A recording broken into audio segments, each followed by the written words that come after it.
بسم اللہ الرحمن الرحیم۔ تو سامعین گرامی قدر، ہم بات کر رہے تھے ناصر آل محمد سرکار امیر مختار بن ابو عبیدہ ثقفی علیہ السلام کی۔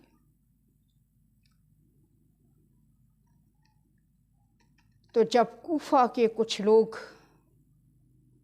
بیعت مختار کرنے سے پہلے اس بات کی تصدیق کروانے کے لیے مدینہ طیبہ کی طرف آئے کہ آیا واقعہ ہی حضرت مختار امام وقت کی طرف سے اس کام کے لیے مقرر کیے گئے، تو میرے مولا نے فرمایا یہ سچ ہے کہ میں نے اس کام کے لیے اپنے چچا حضرت محمد حنفیہ کو اپنا نائب بنایا، اور محمد حنفیہ نے فرمایا کہ لوگوں، اگر ایک حبشی غلام بھی ہمارے شہداء کے خون کا انتقام لینا چاہے تو تمام مسلمانوں پر فرض ہے کہ وہ اس کی مدد کرے۔ یہ مختار ہیں ہمارے محب، مختار ہیں ہمارے شیعہ جو اس کام کے لیے منتخب کیے گئے۔ سامعین، بعد میں کسی نے صادق آل محمد صلوات اللہ تعالی علیہم سے یہ پوچھا کہ مولا، یہ جو انتقام مختار گزرا ہے، کیا واقعہ ہی اس سے آپ کے جد نامدار حسین ابن علی علیہ السلام کا بدلہ ہو گیا؟ معصوم ایک ٹھنڈی آہ بھر کر فرماتے ہیں، دیکھو اے سائل، اس بڑی انتقامی کارروائی مختار سے میرے جد نامدار حسین ابن علی علیہ السلام کے ایک نہن کے اتر جانے کا بدلہ بھی نہیں ہوا۔ سائل کہتا ہے، مولا، پھر اس انتقام مختار کو آپ کے جد نامدار علی ابن الحسین علیہ السلام کی سپورٹ تو بہت تھی، پھر اس کا کیا اثر ہوا؟ فرمایا، اے سائل، اس انتقام مختار نے ہمارے شیعوں کی ہمارے غم میں برستی ہوئی آنکھوں کو پوچھا، ان کے دہلتے ہوئے کلیجوں کو ٹھنڈا کیا، ان کی ڈھارس بندھائی اور انہیں پھر سے جینے کے لائق بنایا۔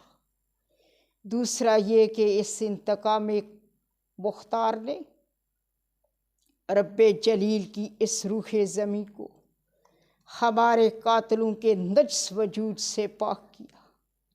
اگر یہ اس وقت نہ ہوتا اور ہمارے قاتلان زندہ رہتے تو اب تک رب جلیل کا یہ سارا جہاں نجس اور گندا ہو چکا ہوتا۔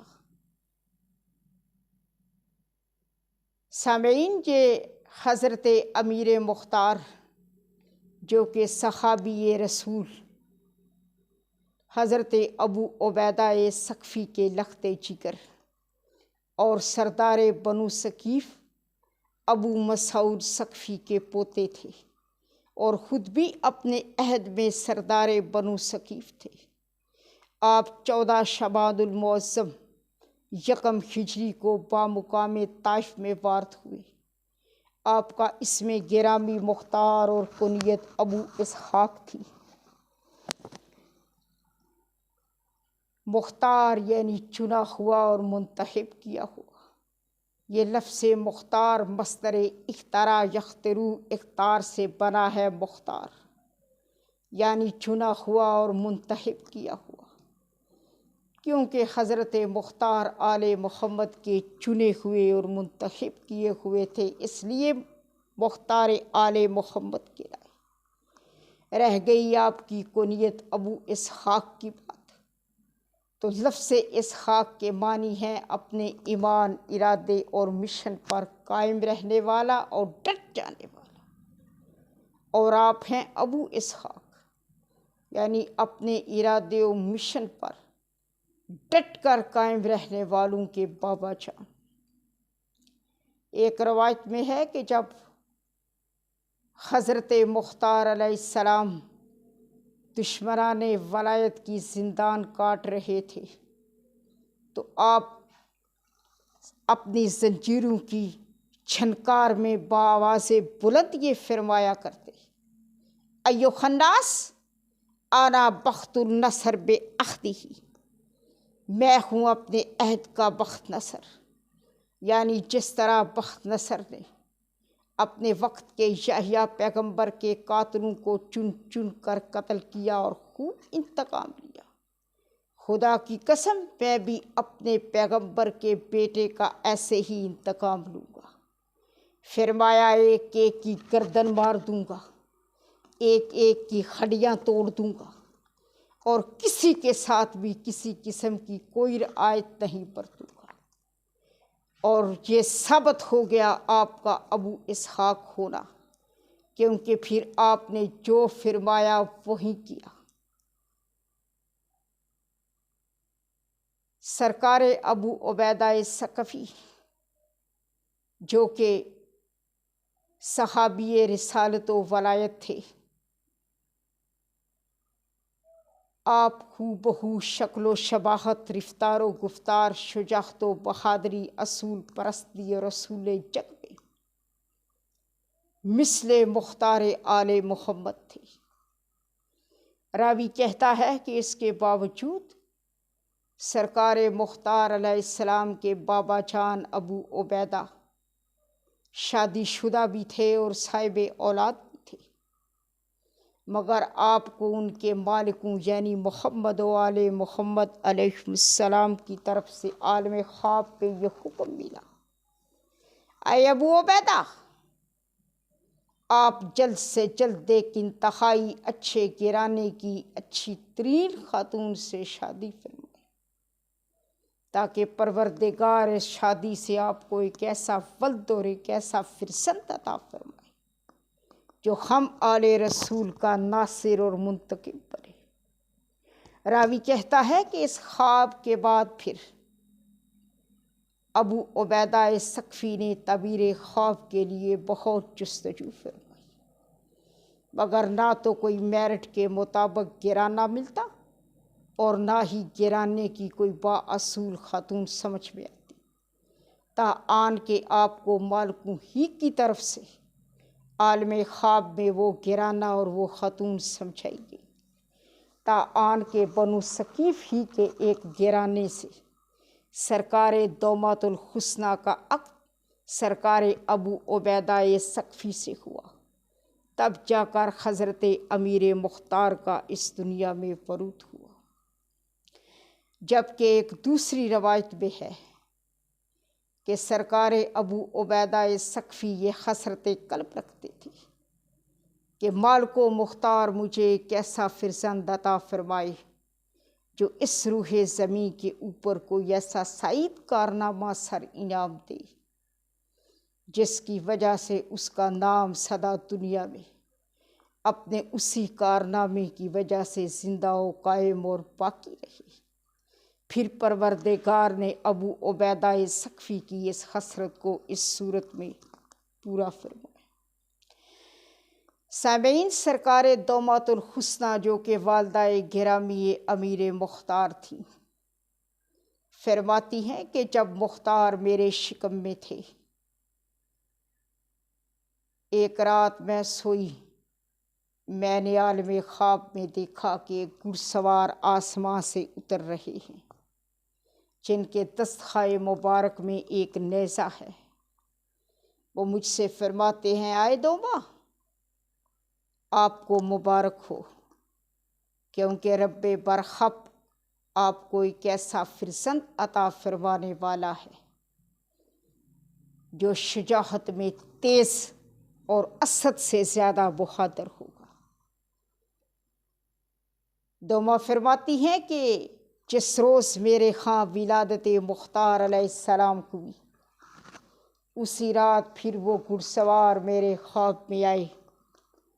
میں نے دیکھا کہ وہی گھڑسوار ہاتھ میں نیزہ لے کر آسمان سے اتر رہے ہیں اور مجھ سے فرما رہے ہیں، آئے دوما، آپ کو مبارک ہو، یہی ہے وہ فرزند جس کی میں نے تمہیں بشارت دی، یہ وہ فرزند ہے جو محب اہل بیت اطہار علیہ السلام ہوگا، جو محب پیغمبر حق صلی اللہ علیہ وآلہ وسلم ہو اور جو آل رسول کے ناحق خون کا انتقام لے گا۔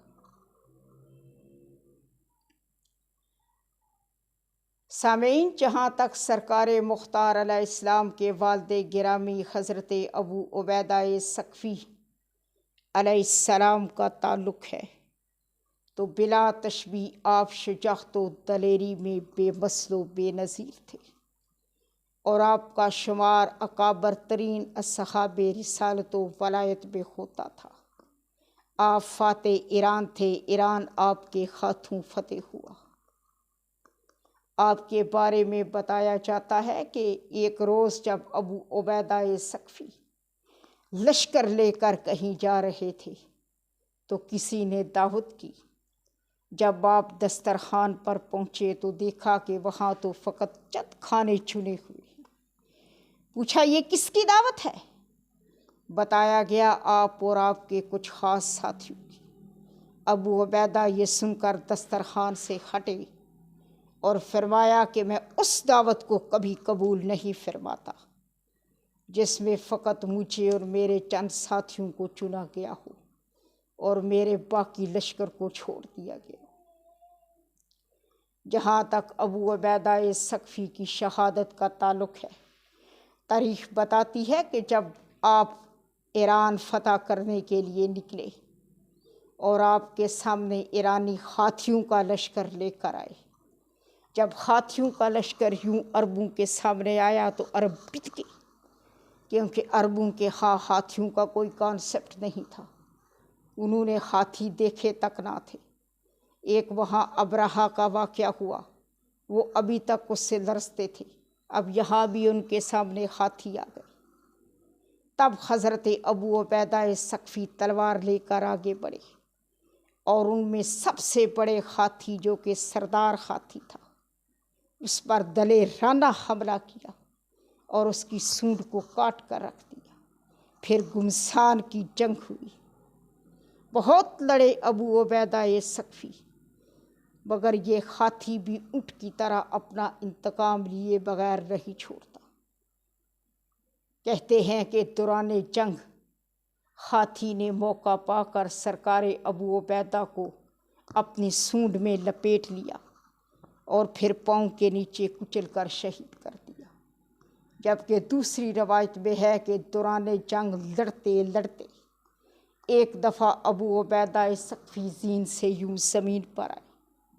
اس ہاتھی نے اپنی سونڈ کا بدلہ لینے کے لیے آپ کے سینہ اقدس پر اپنا نجس قدم رکھ دیا، جس سے سرکار ابو عبیدہ ثقفی کے سینے کی ہڈیاں ٹوٹ گئیں اور آپ شہید ہو گئے۔ انا للہ و انا الیہ راجعون۔